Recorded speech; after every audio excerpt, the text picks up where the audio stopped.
Good morning. Good morning. Good morning, Facebook family. Let me straighten that camera up a little bit. Hey guys, this is Michael Thomas with Michael Bootcamp Thomas with Columbia Life and Fitness Bootcamp, your health and wealth coach. I'm here to talk with you today a little bit about um, how to find your purpose. How to find your purpose. So I'm going to begin with the story. So if you were to climb up on a ship and you were to ask the captain of the ship, what's his or her next port of call? He or she will be able to tell you in one concise sentence that I'm headed to Florida or I'm headed to Bangladesh. Keeping in mind that he or she can't see their destination for 95% of the trip, but they know that if they do a certain thing a certain way at a certain time, they are sure to reach their destination every time. You see, people with goals will accomplish more in a few short years than those that don't have goals or know how to master goals will in a lifetime.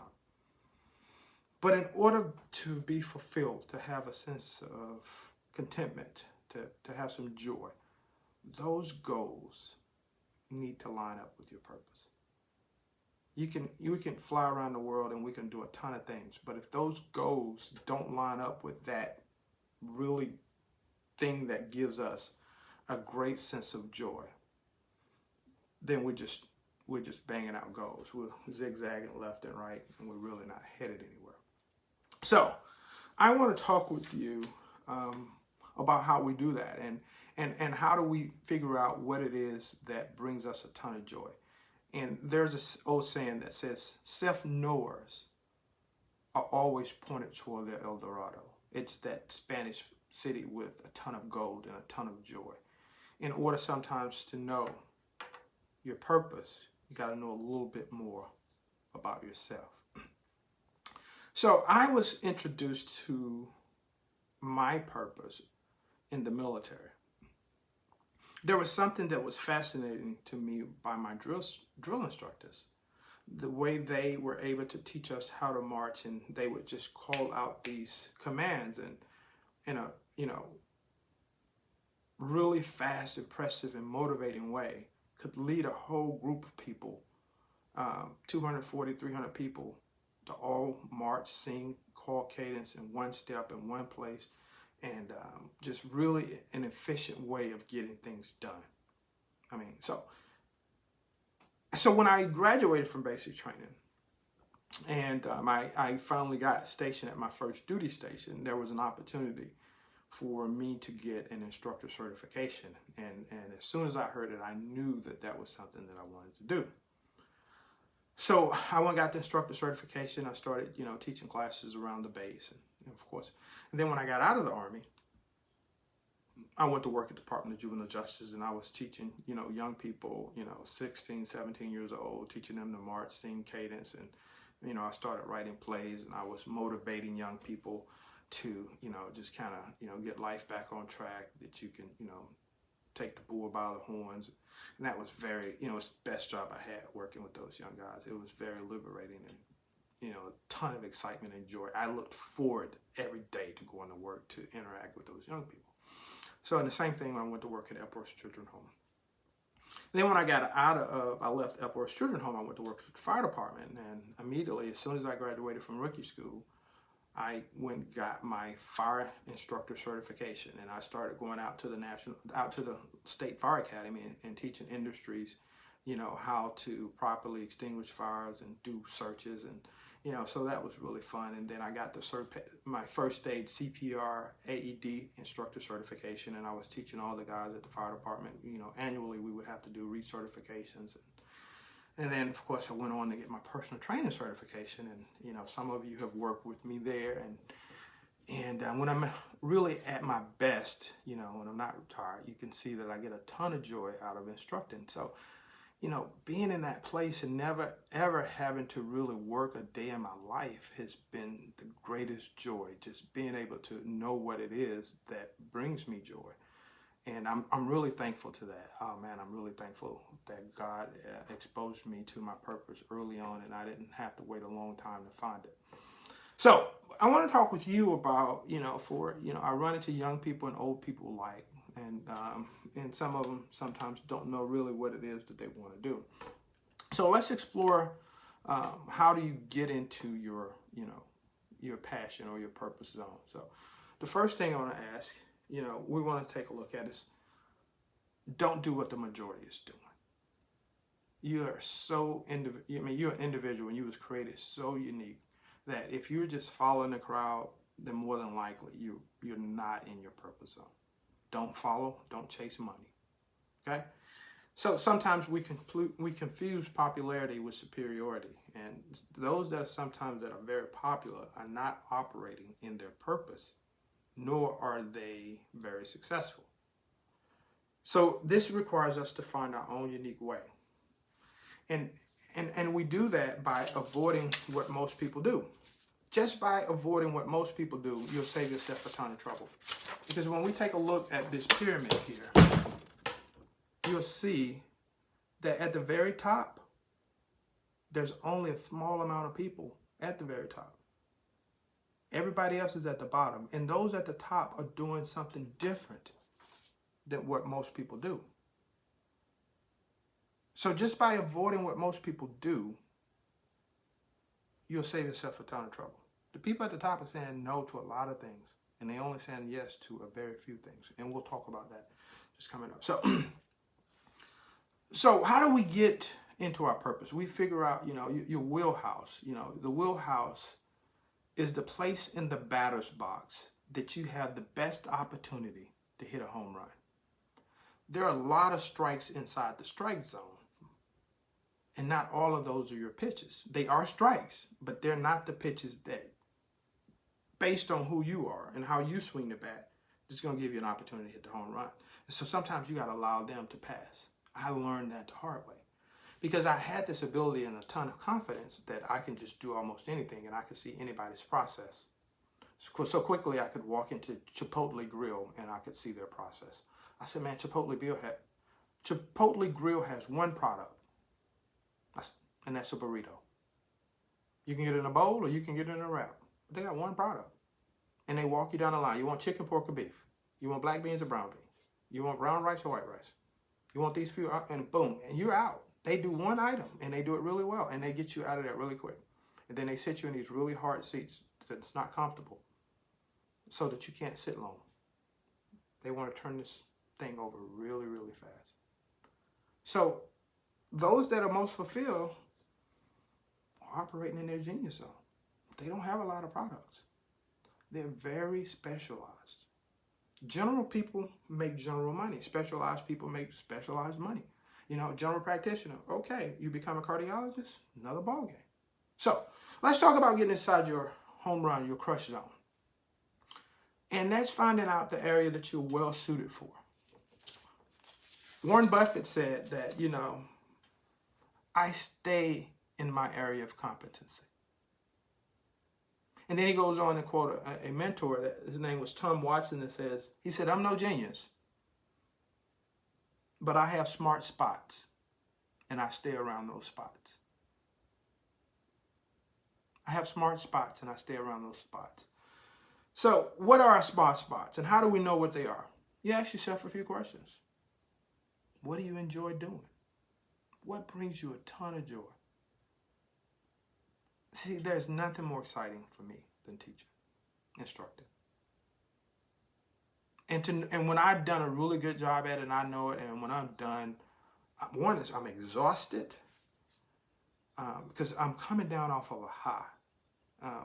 It's just like I just need to just go and just close my eyes and be still for a moment because I'm coming down off such a high to be able to do this and provide for a group of people that I really genuinely want the best for. I'm exhausted when I'm done. So, what do you enjoy doing? Ask yourself. Do you love making people laugh? Do you love caring for people? Maybe you'll be a nurse. You love fixing things. You love baking. What is it that you love doing? And then if you didn't have to work for money, right? So if you had all the money that you needed for the rest of your life, but you had to make a contribution back to the world, what would it be? What would you do? And then ask yourself if that's, another question is, what comes easy to me? There's some people out there that said, I love Numbers come really easy for me. Numbers does not come easy for me. They don't. And then ask others that's close to you. You see, I've learned more about myself from other people than I have discovered about myself on my own. If you get 4 or 5 people, together or individually to really ask them so that they don't feel the risk of being honest with you, things about yourself, they'll tell you. They'll tell you. And it'll help you see things that you can't see because we have blind spots. See, when you're in a blind spot, when you're driving, just because you can't see that car over there, doesn't mean that car is not over there. And if you change lanes, you're going to feel it. So we have blind spots. We have things that we can't see about ourselves because we're looking in the mirror. We need to be looking through the window. And other people can help us look through the window and help us to see what our strengths and talents are and what do we do really well. Try new stuff. You never know, you go to a new place, you try something new, you play racquetball, you start doing fencing or you start doing pottery and you may just absolutely fall in love with it and just kind of bump into your talent. Something that, you just came really good at. So explore a little bit. Go off and enjoy life, do something new. Change the brain by doing something new. And then one of my favorite ways that I've learned over a period of time to really have some appreciation for is to take assessments and take lots of assessments. The 16 personality, there's just a ton of, some of them free, some you got to pay for. But man, I discovered a lot about myself through those assessments that allow me to see my strengths, my weaknesses, put them in front of me so that I can kind of understand, what do I need to do in order to get really good and to be a better person, and be a better instructor, be a better teacher. So,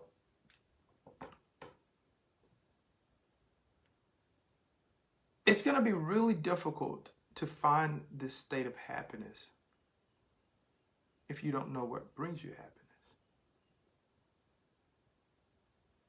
It's going to be hard to reach that sweet spot in life if you don't really know what it is in life that you really want.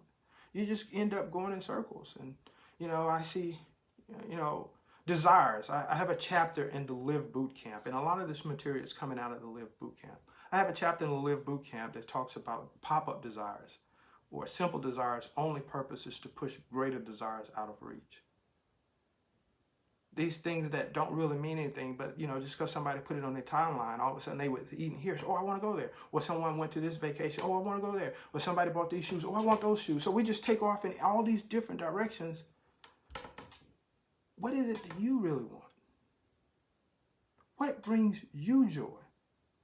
See, I'm not chasing those things. I'm only doing those things that I've already identified that really bring me joy. Or, of course, if I need to enjoy it with a friend or someone close to me, I'll go because, I want to be company with them. Other than that, when I have identified what's really important to me, all these other things, they don't really matter. Because most of those people are not happy anyway. Remember, avoid what they're doing. So, I'm going to finish up by saying, guys, if you will just ask yourself 15 times, said, I feel most fulfilled when I do blank. Write it out 15 times. And just kind of look at that over and over again. I feel most fulfilled when I am doing blank. See what your answers become. And then look at the pattern, look at the similarities. And see, Candace says, and I know it's to be true. Candace says, what if stepping into your passion and purpose scares you? For me, it's fear of the unknown. Oh, let's talk about that. And we do a great job of talking about that in the Live Boot Camp. But I know that, Candace loved helping people. She called me out of the blue and said, hey, Mike, I have some cleaning supplies for you. And she spoke it in another live training that I was doing. So the fear, let's talk about the fear. Guys, your self-confidence will dictate everything you do. It's your ticket or what shackles you. See, if you're operating at a 4 in terms of your confidence, if it's a 5, it's going to scare the crap out of you. So in order to be able to set the goal, we may have to do some confidence work. We may have to do some belief work. We may have to do some affirmations. We may have to remind yourself of who you really are. You see, your self-critic will remind you of every failure. And then your friends and people that's close to you have to remind you how good you really are. And so there's a file cabinet that's for everything that we have done in the subconscious mind is logged there. All of our failures, all of our defeats, every bad joke that was told to us when we were a kid. So when that message goes in, hits the file cabinet, and it reminds you that you failed at this 10 years ago, it's going to come out, the answer is going to come back out, no, I don't think I'm going to try it. But if we repeatedly said, I always win, which I say, I always win, I always win, I always win, I remind myself of that. When that message goes down and comes back up, it's going to be, yes, I'm moving forward, and I'm moving forward powerfully. Why? Because I always win. So sometimes you got to use affirmations. Sometimes you got to build yourself up. So I work, I'm intentional about my confidence because I understand that I can't do anything without it. So some of this is personal growth stuff that we have not done a great job at. We went off and we got the certifications, we got the degrees, but when it came along of taking care of ourself and our mind and the personal growth stuff, like John Maxwell has 15 laws of growth, personal growth. This boot camp, Live Boot Camp, it's the door opener to all of your goals because it's a goal mastery class that deals with imagination, the power of thoughts. It deals with goal setting. It deals with beliefs. It deals with perseverance. And then the last chapter, it deals with the winning personality. How do we put it all together and be able to serve and serve well? Now, I'm going to finish off by saying, guys, if you look at the people that's performing at the highest level, that's really enjoying life, they're doing 3 things over and over again, and they do them well. They figure out what their strengths, gifts, and talents are, and they operate in their genius zone most of the time. They figure out what their talents are. That's the first. Second, they practice. They put in their 10,000 hours of practice, become really, really good at it. This one little area of life that brings them a ton of joy. And then they figure out how to share it with the world. And then they figure out how to share it with the world. They figure out what they're good at, what they love doing, they practice, and then they share it. That's the key. And, for millennials and Generation Zers, I would love to have these conversations because I want you to be able to move through life powerfully, not having to zigzag and find your way like I've had to. So with that said, I hope you found this information helpful. Guys, please share. And I hope that you, in the replay, guys, that you'll just let me know that you watched it. Send me a like. Let me know if you thought the information was helpful. Let's get to performing well and living well, feeling really good, operating in our strength zone. All right, does anybody have any questions for me before I get out of here? So, Candace, if you would, send me an inbox, girl. I'd love to have you in the Live Boot Camp that's coming up on June 30th. June 30th. It's an awesome program. I think I'm working through the program now, so it's really powerful. Guys, for more information about my programs, whether it's the Fitness Boot Camp or Live Boot Camp and other programs I'll be doing, look us up and check us out on the website at columbiabootcamp.com, columbiabootcamp.com. Mike Thomas, I am your health and wealth coach, owner of Columbia Fitness Boot Camp, and I will see you guys next time. I love you. Peace. I'm out.